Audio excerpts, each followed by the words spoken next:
Oh, the weather outside is frightful, but inside is so delightful. It's Christmas in July. Let's review. Let's review. Let's review. Oh, let's review. Season 2. Yeah. Gotta change it up a little bit. Gotta get those hand claps in there, because today, BlueDragonFive, we are reviewing the show that has maybe one of the most underappreciated earworms of a song, of a theme song. Oh my god! Like I watched like 4 episodes of this show, not including the Bells of Fraggle Rock, just to prepare and just to get, you know, me reacquainted with the characters and everything. And that theme song is so stuck in my head right now. It's Triple Deck Gum. Let's just say that. Triple Deck Gum. All right. Anyways, BlueDragonFive, before we go on, how was your 4th? It was patriotic. It was good. It was good. Right on. Mine was yeah, I was partying a little hard, but it was fine. I did not get a chance to do Yo Gabba Gabba, as we previously kind of teased on the last Christmas in July. But I'll do that. I know, right? Going out of order and lying. It's like, what? They said they were going to do Yo Gabba Gabba next. You're a fippy boy. But I'll get around to Yo Gabba Gabba. It's actually got a couple really interesting guest stars. It's got Tori Spelling, and then it's also got Mark Mothersbaugh, of course, the composer of Rugrats, as well as the leader of Devo, as well as many other things. So it's actually pretty star-studded, surprisingly. So that'll be fun. That'll be a fun talk. Anyways, BlueDragonFive, we are here to talk about a Jim Henson project that is you know, not as well known as the main Muppets programs, but it's still very much a Muppets creation. It in fact has Muppets right in the tagline, or right in the name. If you look on the logo, it says Fraggle Rock, starring Jim Henson's The Muppets. So, you know, these characters really are Muppets through and through. They've just got their own separate thing going on. We're talking Fraggle Rock. Yeah. So I'm the one who selected this, but BlueDragonFive, what's your kind of point of reference and knowledge on Fraggle Rock before you saw the special? Oh, you know, you've always had a familiarity with the Fraggles. Every kid does, because again, that super catchy theme song. That's pretty much to be completely honest, that's pretty much all I really remember from it. I mean, I've checked it out a few times. To me, I'm not saying it was bad. I'm just saying because Muppets were so much more enticing. So Sesame Street, you kind of gravitated more towards those than Fraggle Rock. But again, when you look at it, it's very the show has a lot of really great elements, but I gotta tell you, just watching this episode kind of full all the way through it, again, it's been various years since I really sat down and watched one all the way through it. I gotta tell you, maybe it's because it's a holiday episode, but I don't know, it doesn't connect as well as I would have liked it to. But there's definitely certain characters and certain situations that I think are a little out of left field. Yeah. But let's get into the kind of the roots of Fraggle Rock, if you will. But I gotta tell you one thing though, before we get into this, something you just said a while ago before we forget. You know, I kind of disagree with that. I don't really view these guys as Muppets. They got their own universe going on. They seem too distant from Muppets. Well, like I said, the only reason why I say that, and they have appeared on the Muppet Show and everything. They've crossed over. I mean, yeah, that's like Muppets having a guest star. But anyways, like I said, just go and look at the logo. It literally says Fraggle Rock, starring Jim Henson's The Muppets. So that's just the proof that I'm going off. I know. I hear you. All right. Anyways, do you want me to kind of run down the main characters and the general overall plot and everything like that? Yeah, sure. Really quick. Fill in folks like myself and just the common layman. Give us the backstory of the Fraggles. What's the deal with these guys? Aside from a catchy theme song, what's their deal? Oh God. Oh my God. And like I'm kind of with you in terms of like basically, I had a VHS tape with 2 episodes on it, and those were the only 2 episodes I ever watched. And for the life of me, I couldn't tell you the first thing about those episodes, but I could tell you that damn theme song. Oh yeah, my god. For me, it was like when I had those I've talked about this before. When we went to like the Star Wars one, I have those VHS tapes where I watched like about like 9 Muppet episodes, and it was like kind of like my Batman the Animated Series VHS tape, which I can memorize every second of the episodes. And basically, I remember the commercials for that's where I'd hear I see the Fraggle Rock opening play. And I always remember like the bit where like the big guy reaches into the cave and pulls out the little. That always really scared me as a kid. It's so hilarious. Hey, look, Ma! And then she freaks out and throws it back down on Fraggle Rock. There's actually a really interesting backstory with those characters that I'll get into. All right, well, educate us, Diggy. Give the folks a little Fraggles 101.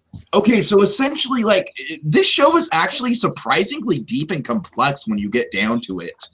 Because there's a lot of, like, really meta ideas going on about, like, basically the best way I can describe it is think of the Fraggles almost like how you think of a Bug's Life. Like, you know how in a Bug's Life you're, like, living in this world and then the camera zooms out and it's just like a tree on an island on a little pond? Mm-hmm.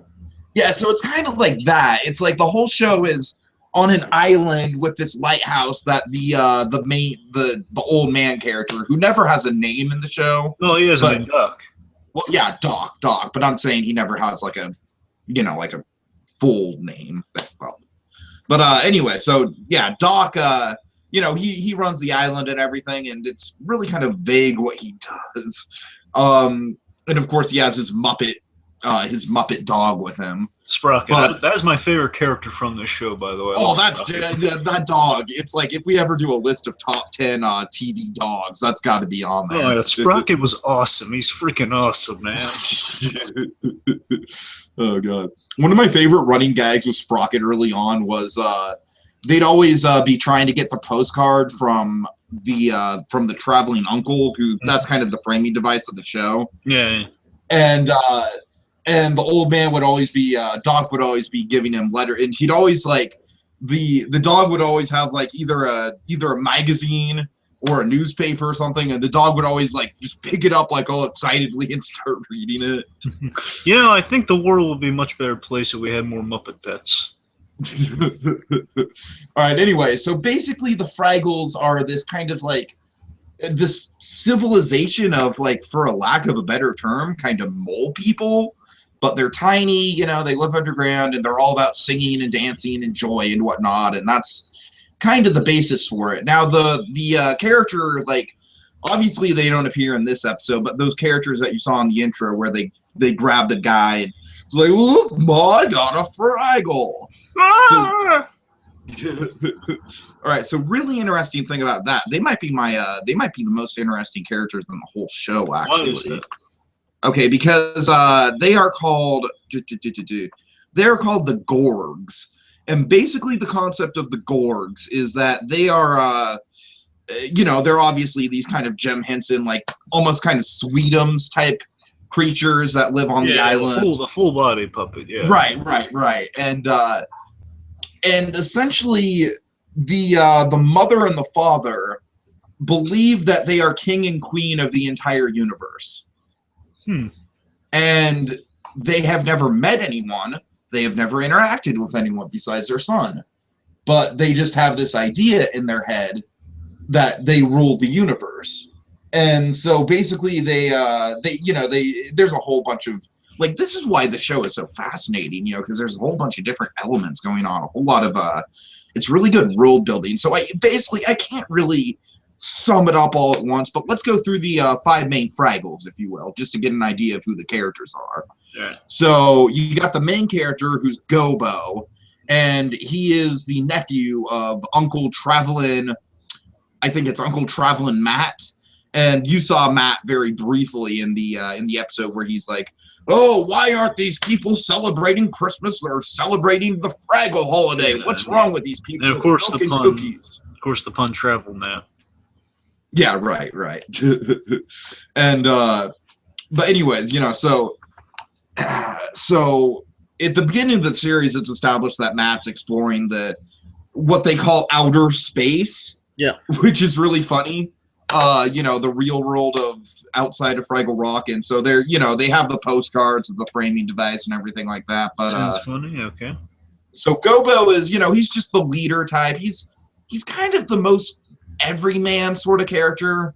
But he's got an interesting arc in this episode. And then we have Mokey, who's the blue one, and she's kind of the hippie type character, kind of the spiritual guru of the group. And she literally has all of 3 lines in this episode. So there's not really much to say about her. And then you have Red. Yes. And Red is the, obviously the other female of the group besides Mokey. And she's very much kind of the Angelica. Sort of, in a way, yeah, but I feel like this episode she kind of came off more negatively than she usually does. But her whole thing is that she's the second in command to Gobo, and she's kind of jealous of that.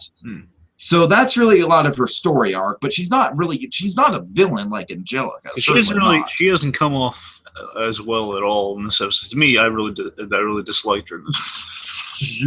Well, I don't really think any of these characters are really that great. I think really the charm of the show is more kind of the ideas and the world building at play. I don't really think these characters' personalities really kind of stand up, so I agree with you in that respect. Then we have Wembley, who is sort of the best friend to Gobo. Like the skater. Yeah, exactly.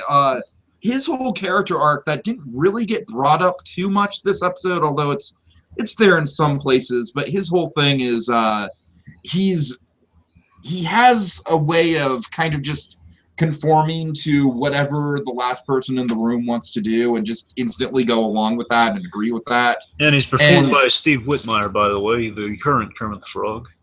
Nice. he definitely has a Kermit quality. No, he's using his Bean Bunny voice from Muppet Florida Show. Yeah. So, like I said, his whole thing is he's very he can't form his own opinion. He's very much loyal to a fault. He just wants to please everyone. He's an allegory for the consensus. Right.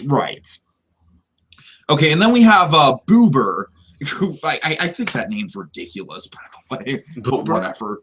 Boober.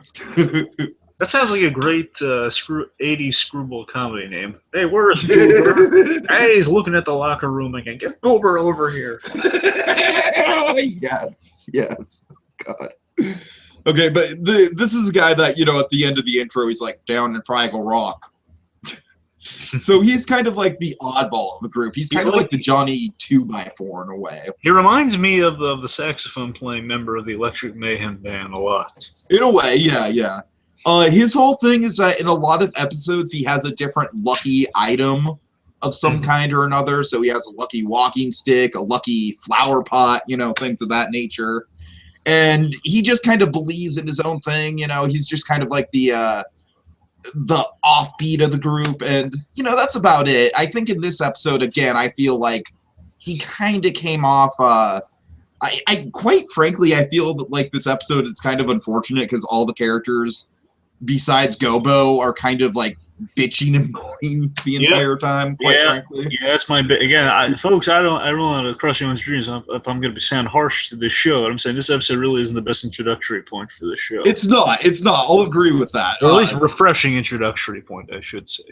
Right. Honestly, you probably should have watched the first episode and watched this. I probably should have. But I remember there actually was this one really nice clip I did see once on Hollywood Babylon. Because unfortunately, again, years and years go by, folks. So unfortunately, the actor that portrayed Doc, I believe it was Doc, passed away. And on Tinseltown Stiffs, they show a clip of him and a moment of glory. And there's a really sweet moment I did see where I believe at some point Doc discovers the Gobo. And it's a really sweet moment. It's like, hey, you're talking to me, yes, and you're listening. It's like a really sweet moment. That's really kind of I saw the charm of Fraggle Rock in that little clip. And I feel like the show has a lot of that type of stuff going on. Like it explores a lot of the whole idea of like there's a whole other world going on that we don't know about that's a lot smaller than us, but just as complex. Yeah, the charm and the world building, like kind of the similar theme, seems to be kind of the big strength of the show. I can definitely see that one. Mm-hmm. All right. Anyway, so Yeah. do you need kind of clarification on anything else? I think. Well, tell me one thing. There's this one character. I believe it's Cantus. The old kind of prophet. I have no idea. Really? Yeah, because I thought that was Jim Henson. He was. It's kind of. Okay. You know what? I should have done this off air, but I'm just Jim gonna Henson using his electric mayhem. right. Either that or Rolf. Whichever one. Take your pick. That's pretty. Rolf and that character are kind of like the doctor and Mrs. and Mr. Pewter Schmidt. Oh, I'm talking to you. No, I'm talking to you. You have my same voice. Well, you have my same voice. All right. But that guy just seemed to me like kind of like the wise prophet. Always, I get a sense there was a running gag about him expositing these great epic-sounding bits of wisdom. Oh my God, it's awesome! That sometimes are probably just there just for a joke, and sometimes basically he's like the master splinter, and he's the guy with all the wisdom, and people just look at this guy. Man, this guy knows what he's talking about. Yeah. I'm sorry. Okay. Cantus. Yeah. I'm just going to go to his Fraggle Wikipedia page really quick. His name's Candice, Cantus the Minstrel. He's an enigmatic bard, the leader of a group of traveling musicians known as the Minstrels. He plays a magic pipe capable of producing songs when other Fraggles simply blow into it. His life revolves around music, yada, yada, yada, so on and so forth. So yeah, pretty much. No, I'm kidding. I don't mean to offend minstrels out there. If there still are any left. Maybe all right, anyways. Do you think we still have minstrels? The Decemberists just wrote a song about minstrels, so I don't know. Yeah, let's assume there are maybe minstrels. Okay, moving on. All right. So you want to get right into the recap? Yeah, you get right into it. Let's start. Okay, so we start things off with Doc and Sprocket. And they're celebrating Christmas. This to me is the show. I'm just judging from this episode. This to me, I watch a show with these two. Honestly, I think these two could have had their own show with the Fraggles as supporting characters and not the other way around. Yeah, it's like kind of like the Mr. Rogers thing. You watch the show for Mr. Rogers, but then you got the guys in the other what is the land called? The King Friday's Kingdom. What's it? Oh, Jesus. There's a lot of details to keep track of with this show. That's the thing. It's like I watched 3 episodes and I don't know. Anyways. But, I mean, like the live action with the sweet, lovable characters, stuff on the side. It kind of helps boost it with the stories and stuff. Anyway. So Doc, he's pointing out oh, it's December 21st, Sprocket. Do you know what that means? It's Winter Solstice. I love Sprocket the dog. I love him trying to figure out the gifts by shaking and stuff. It's like the most wonderful Muppet version of an anthropomorphized dog. It's so wonderful. And also, I want to tell you this. I really liked with the Doc character that he's kind of like a mix between Mr. Rogers and Christopher Lloyd. Not just Christopher Lloyd, but the Doc Brown from the Back to the Future animated series, where you have live action portions of Doc Brown explaining science to you. That's actually a really good kind of blend. Yeah, Mr. Rogers and Doc Brown. That makes sense. And hence the name, too. But, I love this. I love him explaining what the Winter Solstice is, and I love how that thematically ties into what we're going to get to later in the story. And that's very useful. Winter Solstice I learned about really, you know what the thing is, but you didn't really know the name for it until I watched Avatar: Last Airbender, because this whole thing about the whole Winter Solstice, that's like a huge, whenever a solstice is, it's like, oh man, that's a huge deal. So basically, Winter Solstice is like when winter kind of stands still. It's like that kind of the changing time between, having to get your harsh winters, your snow and everything, just kind of stands still between the changing. And then we have the visual gag of Sprocket, and he's standing still like a statue, and then to represent what's going on, he says, "Oh, you can move now." And then he just collapses in the most funny. He has the most amusing animation. Yep, you're smarter than the average sheepdog. I'll give you that. All right, so next we have we cut to Fraggle Rock, and there's ice crystals all over the place. We have Now the tiny people in the intro who are Those construction workers, aren't they? Yeah. They're called doozers, and they're basically kind of like the ants to the Fraggles, which is really fascinating when you think about it, because it's like the Fraggles are like the main society that lives in Fraggle Rock, but then the doozers are kind of like the secondary society. There's a lot to what? I wonder if they have a good union. I don't. Well, their whole thing is all about just like we don't even know what the hell they're constructing, because literally there's a gag about like one time Wembley gets trapped in he gets boxed in by what they're constructing, the glass looking stuff, and he's just like, well, good thing I'm hungry because I can eat my way out, and then he starts eating it, and then the funniest thing is that a couple of the doozers walk by, and they're just like, oh, it warms my heart to see people appreciating the architecture. So it's like, I have no idea what they're doing. They just do their own thing. They're all about like hard work and construction and pleasing people. Yeah, and I'm one of those guys. I like to take into account when and again I see a really nicely designed building. That's a nicely designed building. That's a nice architecture. yeah, of course, me too.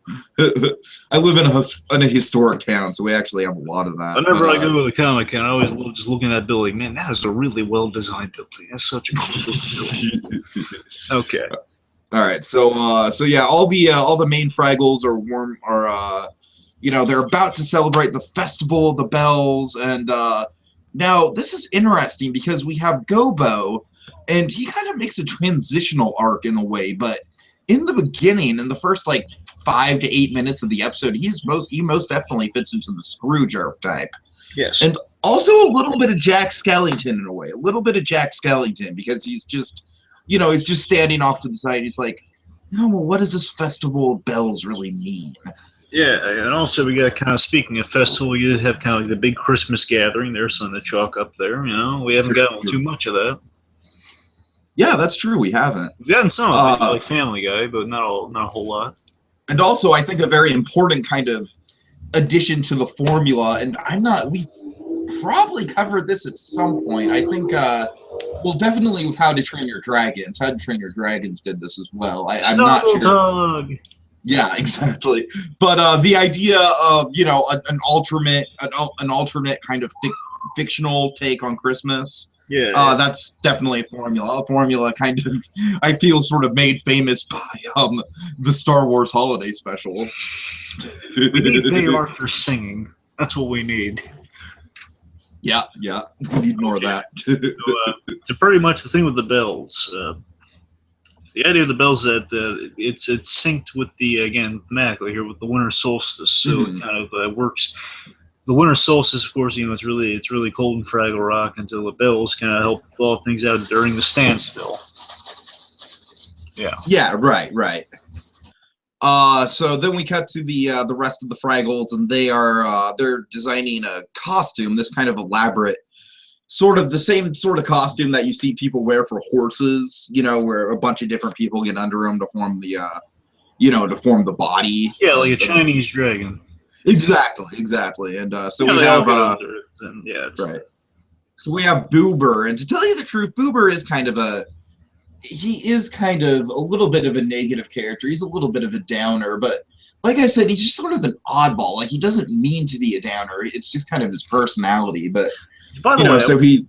Can I take a moment just to highlight kind of the fun absurdity that we have a slew of puppets puppeteering a bigger puppet. It's awesome, yeah. I just want to put that out there. Anyway, continue. Sorry. Yeah. So Boober, he's just like, well, the best thing about working on this is the warm costumes. Because that's going to be a running theme of the episode, is that there's going to be a lot of bitching about being cold. A lot of that. So again, I don't know if I finished what I was saying. I just want to make sure. So again, it gets really cold, so when solstice happens, you thaw out, and you use that to thaw out when you have the opportunity of kind of the little stretch of not super coldness. Mm-hmm. Yeah. I'm sorry, go ahead. So Wembley walks in, and he's all excited, and you know, he apologizes for being late, and then Gobo, you know, right away it's obvious that Gobo's kind of bummed, and Red, you know, she commented earlier, oh, how do you like the flippers? And you know, Gobo's just like, oh, they're fine. Yeah, that's okay, I guess. So it's obvious that something's on his mind.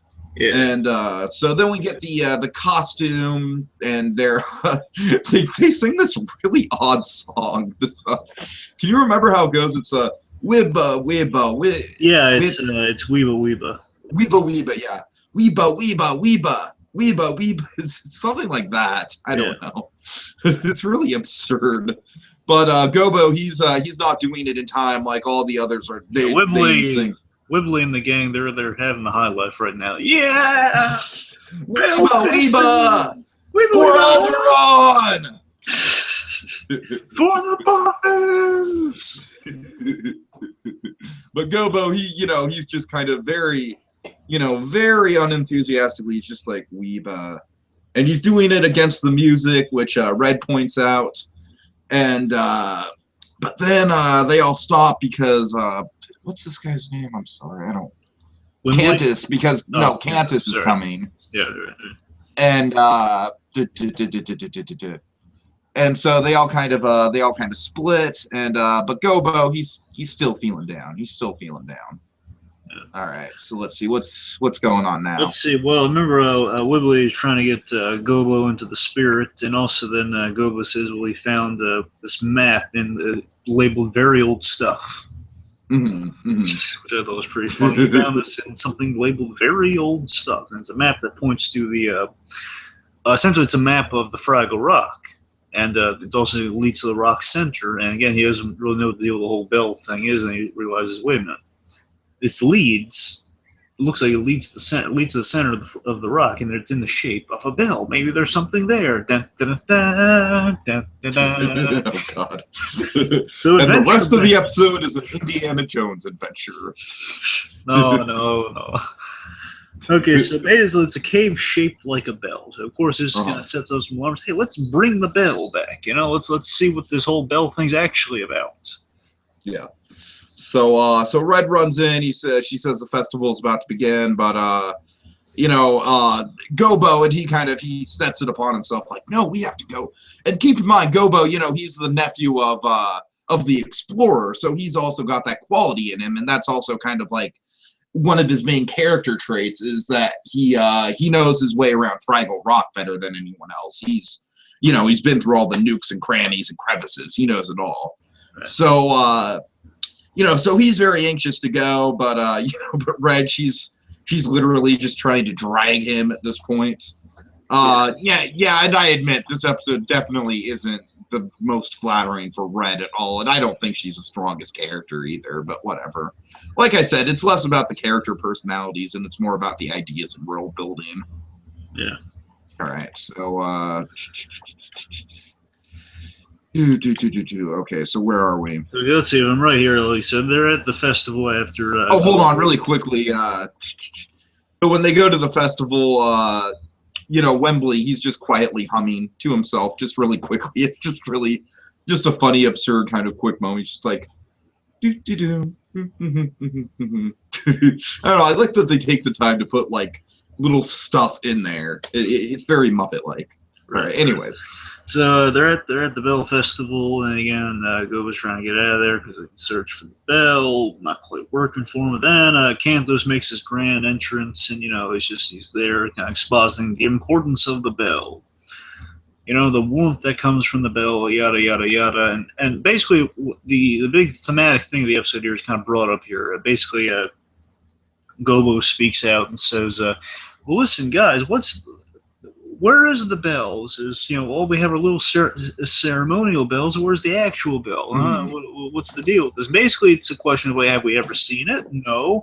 And here's the whole thing. It's kind of the smart idea that's brought up through the episode, which I did appreciate. It's kind of this really smart adult question of kind of belief and faith versus kind of fact and reality. Yeah, and I feel like it kind of plays on a couple different Christmas ideas there. Like one, like you mentioned, is just kind of like a more broad spectrum sort of faith thing. The other, and I feel like this is much looser, but I feel like you could also kind of take it as a loose sort of allegory for believing in Santa Claus. No, really, that I did not pick up. I thought it was like purely, I mean, because like the. Oh no, I'm saying it's my own personal interpretation. No, believe me, that's correct. No, that sounds clever though. I mean, I like that. I said, I think, yeah. Right. Anyways. Anyway, so then the Gobo basically makes the whole thing. You're saying he's going to set out to find the bell and just bring it down there and show him the bell. Says, yeah, it is an actual thing. I'm going to bring it down. It's not just like basically Candice kind of puts the thread here of like. Well, you don't need to see something to believe it. Of course, it's going to hit home later on. Well, yeah, that's a great line. We see with our eyes. We see with our eyes. We know with our hearts. Yeah. Outside, inside. Yes. Anyway, so then basically he's going to go look for the bell, and it basically says, don't ring the bells until I come back. Which, if you ask me, bad move.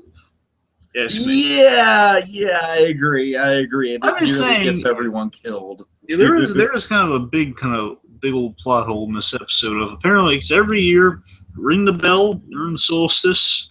You ring all your little ceremonial bells. Importantly, you keep everything thawing, you keep the whole world spinning. Okay, let's just do that again, and maybe we find the bell. Maybe we don't find the bell. That's the way it should go. But exactly. Listen, guys, it's going to change everything. I'm going to find the bell, and it's going to be good.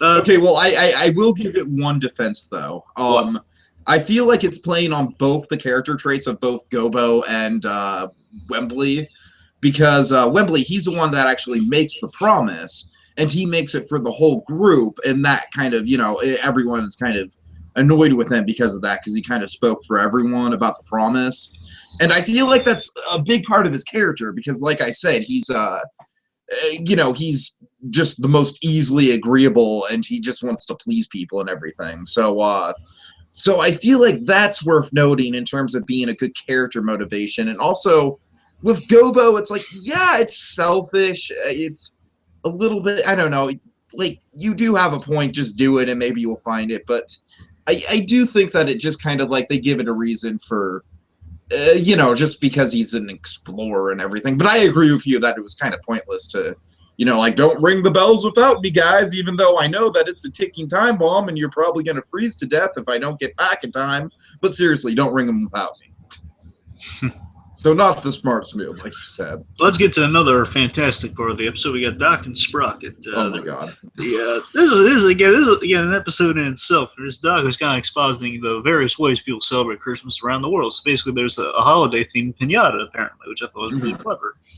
So basically, instead of the candy traditionally used at a birthday party or something like that, or any celebration, you stuff gifts and Christmas goodies within the pinata. And, he's teaching this to his dog, Sprocket, which, again, is adorable. I love that dog. Have I ever told you about the story of how pinatas made me terrified of Barney? No, tell me the story, Tiki. Yeah, I've been holding on to this one. Okay, so I was maybe 3 or 4 years old. I couldn't have been much older than that. And I knew what Barney was, and I'm sure I probably watched an episode here and there. Obviously, I wasn't really a big fan of it even as a kid. I was way more into Disney and Nickelodeon and whatnot. But but with Barney, I walked into one random episode and it was I just saw Barney had a kid blindfolded and he was spinning the kid around. And obviously this was part of a pinata, but at birthday parties, my parents actually never blindfolded us when we did pinatas. So I wasn't aware of that whole tradition of blindfolding. That's literally the first time I saw it. So in my childhood mind, I'm like, what is this sick mother effer doing with this kid, blindfolding the kid and spinning him around? What is this? This is terrifying. And then I was terrified of Barney after that. Terrified. I literally thought Barney was some sick serial killer in a dinosaur costume. I literally did. I'm not even kidding. It's like you take a control of the whole "I love you, you love me." You play it backwards. It says, "Kill your parents and eat your dog." I mean, it's literally was kind of like a Rugrats situation, where I saw a situation that's clearly very normal, but in my young mind, I totally like blew it out of proportion. And you know how I don't like dill pickles. And then that all got rectified once you saw Jurassic Park. Oh yeah. Anyways. Okay. Back to the episode. So again, Doc educating Sprocket on the pinata, and basically, he's arming the dog with a broom, which is so absurd. It's hilarious. He says, I also like the general absurdity of Sprocket being able to, use his hands and like grab onto things. That's what I'm and everything. saying. It's so hilariously absurd. Like, this is the coolest dog ever. One of the coolest dogs. Anyway, so Sprocket's about to hit the pinata, but no, that's too easy. He puts a blindfold on him, and Sprocket just for life of him cannot hit the pinata. He's hitting things around the pinata. I love that Doc is just so kind of not tuned to the moment. He's like talking to the audience, and it's like, "Hey, Doc, look behind you, it's hitting everything." Right. I'm very surprised they do a gag where like Doc gets hit by the broom or hit by the stick. Didn't they? I don't know if they did. At one point, I thought he did. Well, if he did, it wasn't like a hard hit or anything. No, it must have been just minor, I guess. He might have tripped over him. I don't know. I could have been wrong. Anyway, so then we go back to let's see. So again, just no pinata for poor old Sprocket. Not yet, anyway. Moving back to Fraggle Rock. Back to Fraggle Rock. Get him. All right, so it's getting colder, and everyone, the gang is they're kind of pissed at Wembley for, like I said, for making the promise. Yeah. And also, BlueDragonFive, I'm going to point out, I don't know how much we've covered of this, but I feel like the snowing or the winter blizzard is another kind of trope of holiday classics, of holiday TV, of holiday specials in a way. Well, also very successful Disney movies, but continuing. Yeah. All right, anyways, damn it, you distracted me with Frozen. So it's getting... I was frozen a few moments ago. I was frozen today! So basically it's getting colder in Fraggle Rock, and the inhabitants are complaining because again, why do we trust that? It's almost as if like they're treating them like Charlie Brown or saying, how can we let that blockhead go get us a tree or something along those lines? Yeah, pretty much just. I just wonder, now you're complaining about it even more. I mean, you guys, you acknowledge it gets cold like this before. What have you done in the past years when this happens? Do you have any contingency? Do you have spare blankets? Any of that? So Red wants to go and find him. Cantus says, no. There's a really funny running gag. Can you give me like one moment? Oh yeah, sure. I'll take you folks through what happens here. Okay, so Cantus, Cantus says, no, children, it's far too cold. It's because again, I'll give him this. It is getting progressively colder, and I love that Cantus is pointing here. Well, no, Red and gang, you can't go out in this cold weather. You'll freeze. You don't have your mittens. Well, you didn't have any mittens either. And again, the funniest runner, I think, is just the mittens. It's just such a fun. Henson, like, kind of, not a non sequitur per se, but like just a reoccurring line. It just sounds so innocent and fun. It's like, well, you didn't bring your mittens. He says, no, we don't have any mittens. Just the reoccurrence of mittens is pretty funny. It's a fun runner, in my opinion. It'll come back. So let's see. Okay, next in the episode. So Cantus again, so as I just kind of said in a long roundabout way. So Cantus said, okay, I'm going to find him, so because he is determined. You have to respect how determined this guy is, but he is as determined as he is wrong. So again, Cantus is our most clever Fraggle in the room. This is a minstrel that is very clever than the rest. He's the guy who's figured out. He knows the moral of the story. He knows what he's got to say to Gobo. But I'm getting the sense that he's realizing the folly here in his decision. But you know what? Maybe what's his name? Wembley. Yeah, Wembley. Maybe Wembley shouldn't have just said, "Okay, yeah, sure, we'll wait for you." And then they're all just kind of waiting for him to prove a point because now the place is in danger of freezing over. Well, I gotta go bail him out so we don't freeze to death. So yeah, and Cantus maybe could have thought this through a little more, Okay, anyway, let's see. So again, he's determined as he is wrong, and they're all All right, in retrospect, I probably should have turned off my microphone. I apologize. Yes. Okay, so we're at pretty much we're at the Mittens Gag. So basically, Cantus has said he's determined as he is wrong, and he's off to save off to find Gobo. Mm-hmm. And I apologize if I'm a bit distracted. There's obviously a situation going on. Right. So with the Mittens Gag, so Cantus is on his way, and there's a funny reoccurring line where he just says, "Oh, I should have brought my mittens." You know, really funny in my opinion. So let's see. So continuing on again, this is, to me, it's a really weird cut. So we have Cantus going off to save Gobo or find Gobo. Yet we just instantly cut back to the people we just left. So we see more complaining. Do we really need more complaining? We just got that. That's why he left. You know what I mean? I don't know if you're D, can you move a little bit? Hello? What? Yeah? You froze up for a second there. I didn't know if you were with us or not. I already did. I was frozen today, Gag. Ah. But yeah. Yes. I don't know.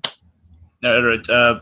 We mentioned so I mentioned Cantus. We just left and followed Cantus going to rescue Gobo. You know, we just instantly cut back to the people we just left. What purpose do you think we have for that, Tiki? Seriously, do we really need to cut back to the people we just left? We were just continuing on saying, "Oh, we're freezing. It's cold." No, not exactly. I mean, I like you said, it's definitely kind of it's not a very flattering look for these characters, and especially like on a Christmas special, you know, because you think like a Christmas special, like I said, and this was kind of the part where I froze, I guess, was I was saying, I was saying Christmas special usually expected to be filled with holiday cheer and whatnot, and it's kind of funny, you know what, because Gobo actually kind of, he's like, here, I was a Scrooge in the first 10 minutes of the episode. You guys take over. You guys take over the Scrooge role. It's like, it kind of just like literally like they play hot potato with the Scrooge role. Because at the beginning, everyone's all jazzed up and into it except Gobo. And then it switches. It literally reverses. All right, anyways. Just from an editing standpoint, though, I don't think we need like 2 consecutive scenes of that. However, no, absolutely not. I mean, it does have some plot relevance because, again, aside from more complaining, we do get our postcard gag. So take us to the postcard gag. Okay. So this is a really funny little gag here, and this is, you know, keep in mind this is definitely the format of the whole series. Is that every episode, and usually where it's literally in a place in an episode where they just need to kill some time. It's oh, we just got the new postcard from Travelin' Matt. And you know, and there's certain episodes where they actually retrieve the postcard, certain episodes where they just have it on hand handily. But anyway, so you know, so Matt, he's observing the traditions of the humans, and he's like, where are all the bells and where are all the Weeba beasts? Why isn't any of this happening? What's wrong with these people? But then he spots the milk and cookies, and he takes a little bite of the cookies, and he's like, you know what? These traditions are strange, but I could get used to them. Yeah. And then we cut back, a very funny cut, I think. Although it is still more complaining, so it's kind of redundant, but I still think it's really funny. But you know, we have Boober, and he's just like, there's no way I could get used to this. Yeah, so yeah, Gobo's in the caves, and he loses the map. Mm-hmm.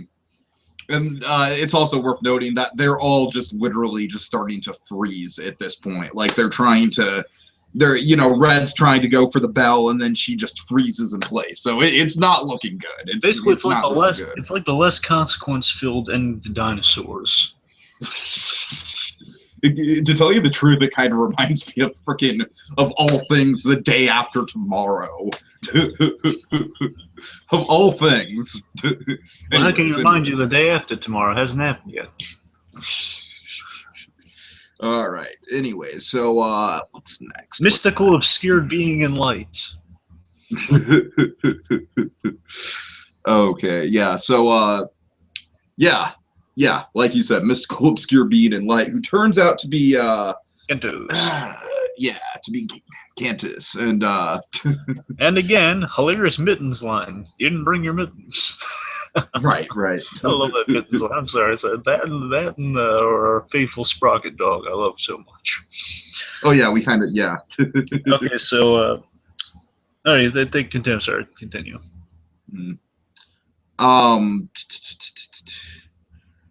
Okay, well, the bell opening. He finds the. Yeah, he finds the bell, and he's like, well, we need to take it back to them.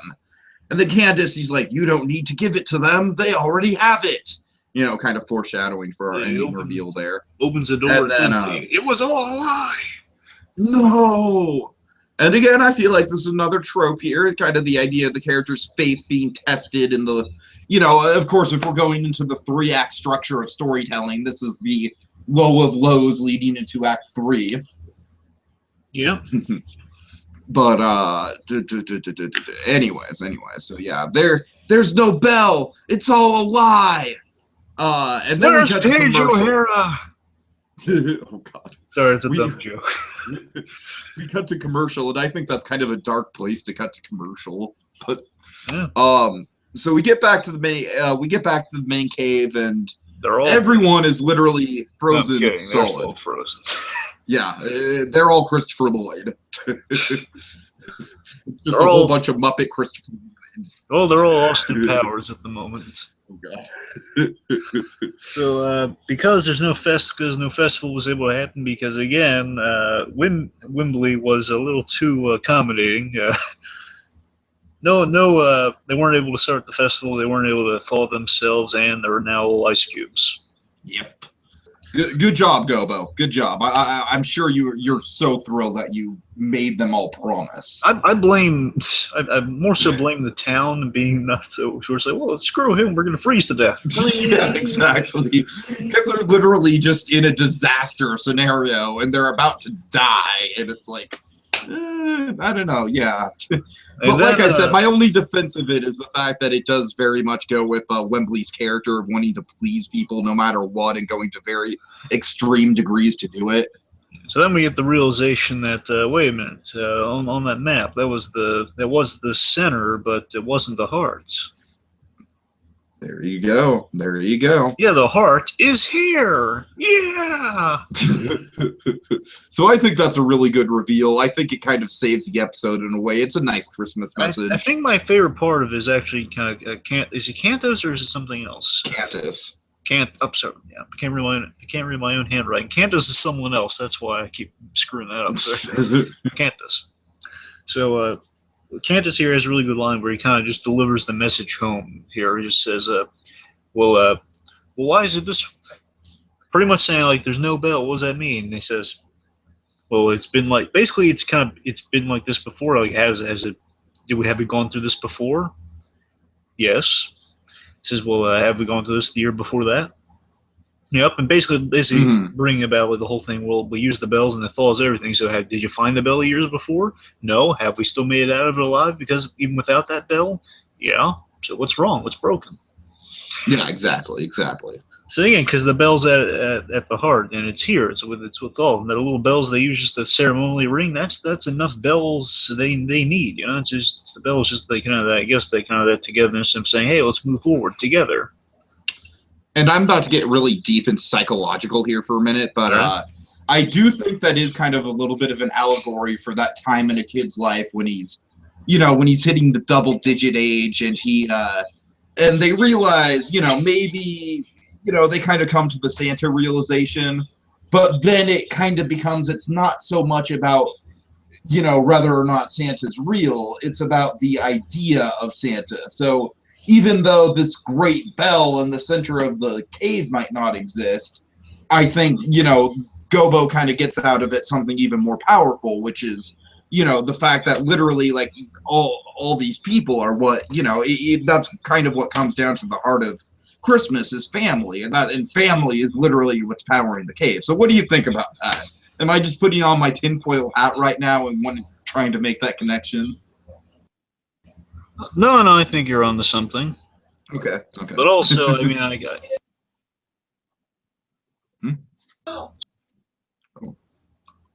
Hello?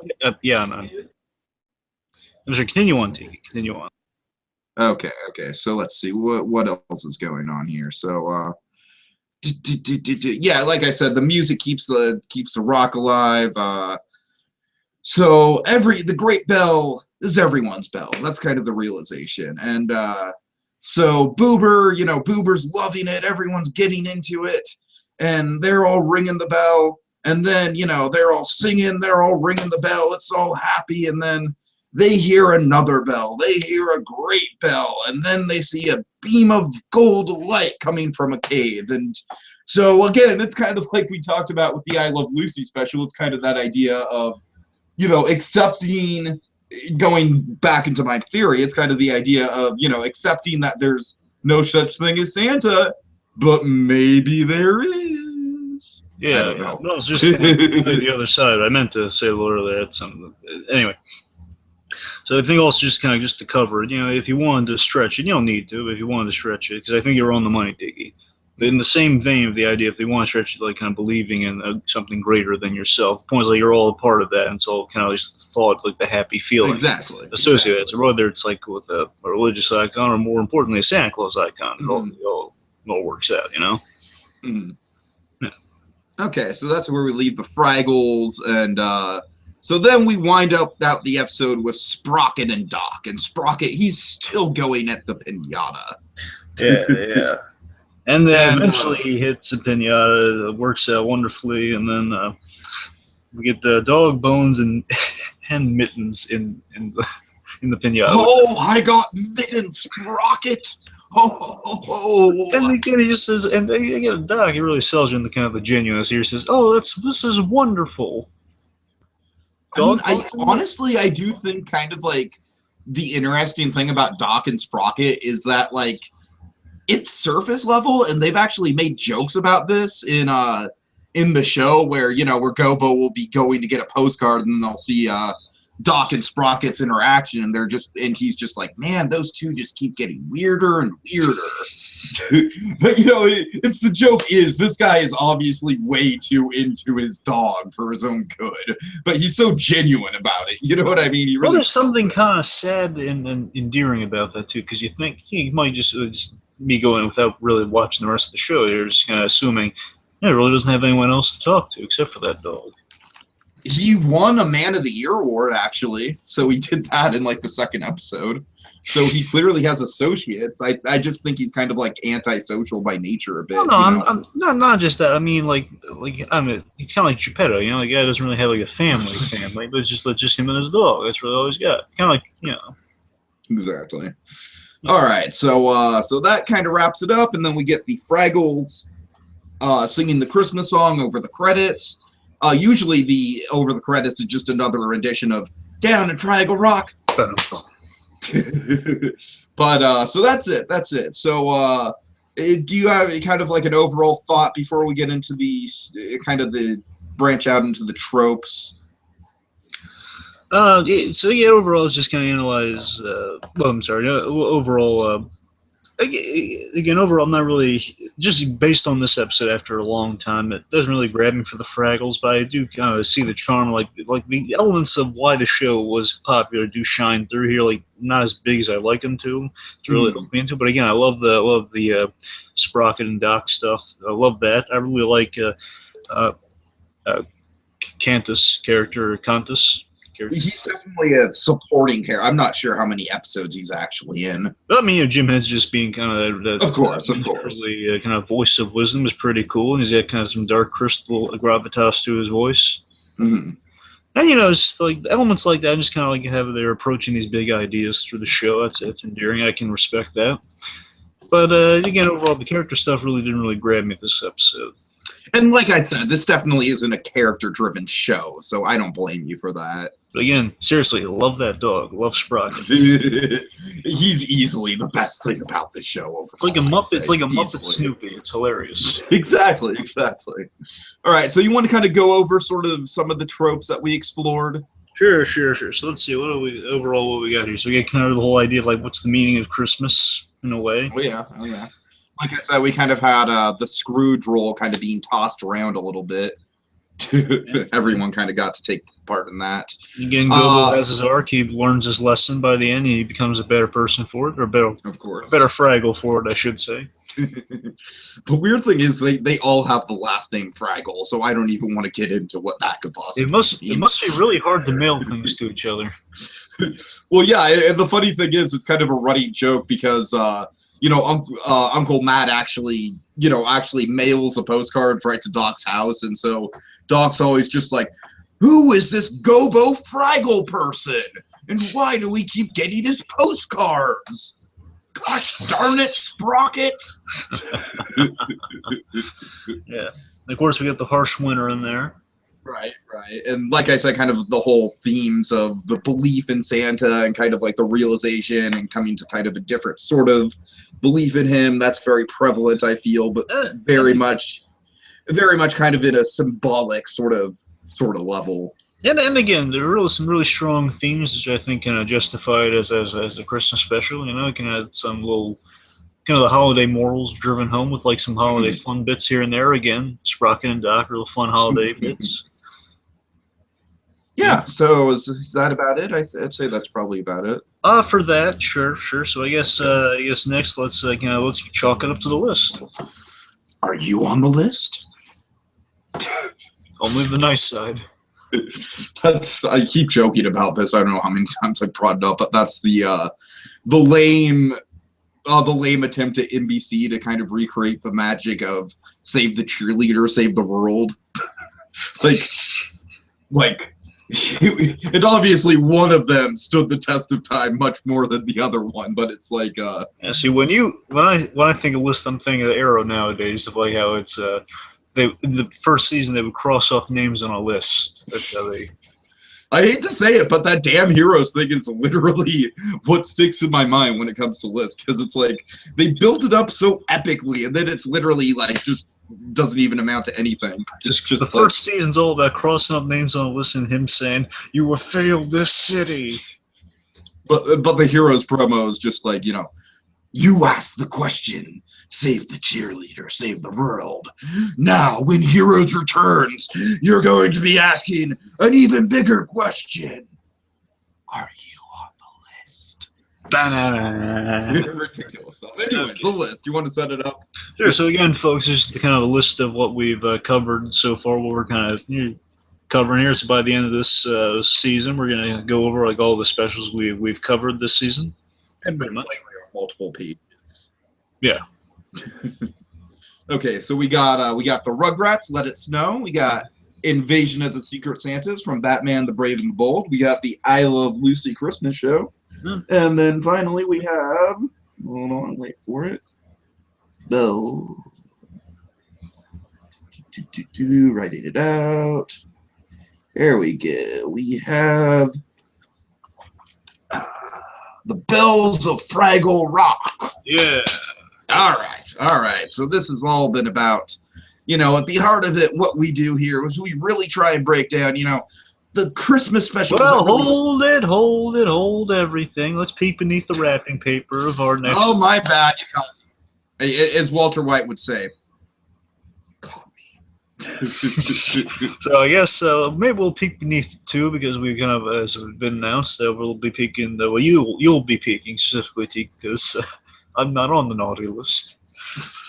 Yeah, the Yoga. Burn! Oh man! Shots fired! Oh, I'm kidding. How can you say no to Mark Mothersbaugh and Tori Spelling? Very easily. No. Come on! At least Mark Mothersbaugh is awesome. Tori Spelling, I'll give you. Mark Mothersbaugh is awesome, man. Anyway, so we'll be peeking beneath Yoga. He'll be peeking beneath Yoga Gabba Gabba for a future installment, and then what are we peeking at next time? For tomorrow night, our Christmas episode is kind of the quintessential '90s cartoon in a way, because one could say that. The very much just out of the factory, like, let's make this as 90s as possible. It sure don't take place in the 40s, folks, I'll tell you that much. We're going to be taking a look at the Rocket Power Christmas special, just entitled Rocket Xmas. Yeah, so I'm very excited about that one. I definitely have a nostalgic soft spot for Rocket Power. It's obviously not a show that stood the test of time very well, but frankly, I think that's kind of the fun of it. So yeah, we'll be going into that. That should be fun. It's our second Nickelodeon thing of Christmas in July. And now, so like I said, like I've been saying, these Christmas specials, all of them, the ones that really stand the test of time, they all have certain traditions and formulas and motifs and whatnot that really make them stand out. And we here in Christmas in July, we are setting out to categorize them and to really kind of get down into the root of the formula. Yeah, and how do we go about that, D? What is this process? What is this mystical process called? It's putting the mistletoe underneath the microscope, and I realize I'm not wearing my hat anymore. I apologize. Next time on the next Christmas in July. La la la la down in Fraggle Rock. Mittens Sprocket! I've got mittens!